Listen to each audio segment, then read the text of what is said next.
Assalamualaikum warahmatullahi wabarakatuh. Halo pemirsa setia Sultan TV, dimanapun Anda berada. Kembali lagi nih pemirsa bersama saya tentunya di Sore Seru. Mengulas berita No Kaku Kaku spesial Good Ramadan. Menebar kebaikan, menyambut keberkahan.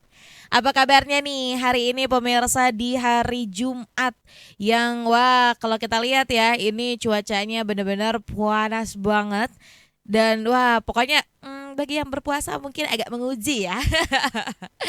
Namun tentunya kami berharap pemirsa tetap diberikan kesehatan, kebahagiaan dan juga puasanya tetap tuntas nih sampai nanti lebaran nanti ya.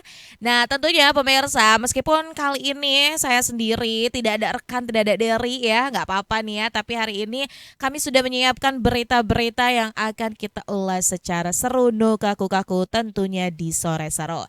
Langsung aja nih pemirsa, kita akan buka berita yang pertama. Tentu pemirsa ini masih ya mengikuti berita terkait dengan perang antara Amerika Serikat dengan Iran yang ya ini masih berlanjut hingga saat ini.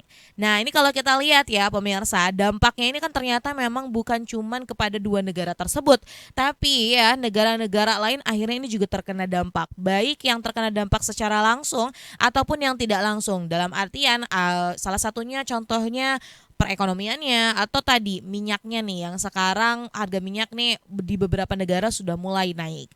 Nah, terkait dengan pemberitaan dan juga kejadian perang yang terjadi ya di Iran, ini Presiden Iran Masoud Pezeshkian memperingatkan Amerika Serikat untuk tidak melancarkan serangan dari pangkalan-pangkalan militernya di negara-negara Teluk yang bertetangga dengan Iran. Nah, pasti pemirsa juga mengikuti ya. Nyatanya meskipun ini perang antara dua negara, tiga negara ya, ada Israel, Amerika, kemudian juga Iran, tapi ya banyak beberapa negara-negara tetangga di Iran ini juga sempat terkena dampaknya. Nah, bahkan ya, ini Presiden Iran ini menegaskan bahwa setiap serangan terhadap Iran dari pangkalan militer Amerika Serikat di negara-negara Teluk ini tidak dapat diterima dalam keadaan apapun. Ya, bahkan ini Pak Zeskian mengatakan bahwa Iran ini menghargai hubungan yang terjadi dengan negara-negara tetangganya. Namun, ini juga memperingatkan agar tidak ada serangan yang menargetkan wilayah Iran yang ada dari pangkalan-pangkalan Amerika Serikat yang ada di wilayah negara tetangganya itu.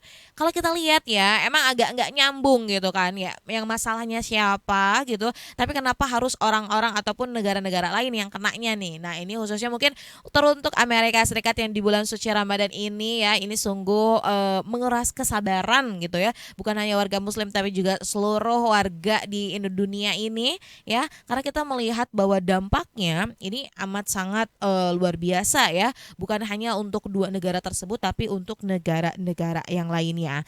Kita tahu pemirsa bahwa ya ini kan situasi terkait dengan di Timur Tengah ini memanas sejak Amerika Serikat dan Israel melancarkan serangan gabungan skala besar terhadap Iran pada tanggal 28 Februari lalu. Bahkan, rentetan serangan itu menewaskan tokoh pemimpin dan pejabat tinggi Teheran, termasuk pemimpin tertinggi negara tersebut, Ayatollah Ali Khamenei. Ya, jadi ini masih berlanjut dan tentunya kita akan melihat ya, ini apa ya, ibaratnya dua-duanya ternyata berpower juga gitu ya. Bahkan sempat di beberapa berita Amerika Serikat ya, ini Donald Trump menyatakan bahwa ini masih belum melihat akhir perang dan katanya akhir perangnya cuman gimana Amerika Serikat. Wah, ini dibantai habis juga akhirnya oleh Iran yang mengatakan bahwa ini perangnya all out. Nah, loh, jadi dua-duanya punya kekuatan yang besar dan kita nggak tahu ya ini akan sampai kapan terjadinya, dan tentu kita berharap bahwa peperangan ini segera usai ya, karena wah capek gak sih gitu ya, kayak beritanya tuh terus menerus terjadi, terus menerus kita melihat ya, jadi kita harapkan semoga ini tetap terjadi. Nah, ini pemirsa selanjutnya ngomong-ngomong soal dampak dari perang antara Iran dan Amerika Serikat, tentunya kemarin juga sempat ramai terkait dengan Selat Hormuz yang ini ditutup, yang akhirnya ini mempersulit kebutuhan minyak di beberapa negara, bukan hanya di Asia Tenggara namun juga di negara-negara lainnya. Nah, kalau kemarin kita udah bahas kalau di Jepang bahkan harga minyaknya sampai naik gitu ya pemirsa. Bahkan di Amerika Serikat pun ini harga minyaknya naik dan masyarakatnya menyalahkan Donald Trump gitu kan, kayak aduh nih gara-gara Allah nih ya gitu kan. Akhirnya minyaknya naik lagi, naik lagi. Nah, kalau kita lihat ini di Indonesia, ini juga kemarin kan sempat ada kabar, wah ini ketakutan, panik buying, akhirnya katanya nggak tahu nih stok sampai Lebaran ini apa ada atau tidak. Nah ini langsung diberikan pernyataan oleh pemerintah, katanya sih kalau untuk stok Ramadan sampai dengan Lebaran nanti ini masih aman-aman saja kayak gitu. Namun pemirsa ya, ini kita juga bisa melihat bahwa ternyata beberapa negara-negara tetangga kita ini sudah ada yang memperlakukan WFH di tengah-tengah kelangkaan BBM seperti itu. Nah, contohnya ini pemirsa, ada negara tetangga Indonesia, Filipina, yang menerapkan kebijakan pemangkasan jam kerja hingga work from home atau kerjanya dari rumah. Jadi untuk menghemat BBM nggak usah ke kantor gitu ya. Ya ini ya udah, jadi negara Filipina salah satunya adalah menerapkan seperti itu. Nah, apakah Indonesia akan menerapkan seperti itu juga pemirsa? Nah, berita ini langsung diberikan pernyataan oleh Menteri Energi dan Sumber Daya Mineral ESDM ya, Bahlil Lahadalia, ini mengatakan pemerintah belum ada rencana mengurangi jam karyawan. Jadi kalau di Indonesia kayaknya masih belum ada ya wacana terkait penghematan ataupun tadi akhirnya disingkat lah ya waktu-waktu jam kerja atau bahkan WFH seperti itu. Dan sebenarnya kalau kita lihat juga dari pemerintahan Indonesia ini disampaikan oleh Pak Menteri ini ya, ini menjelaskan langkah yang diambil untuk antisipasi lonjakan harga BBM salah satunya adalah mempercepat program biodiesel hingga campuran 50% atau B50 seperti itu.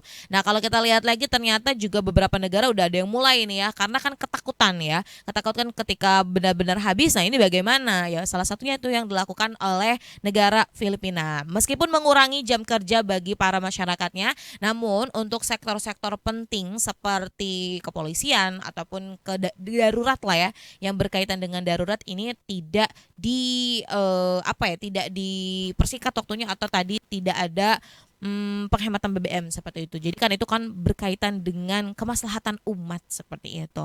Ya kita akan lihat pemirsa bagaimana nih kelanjutannya ya.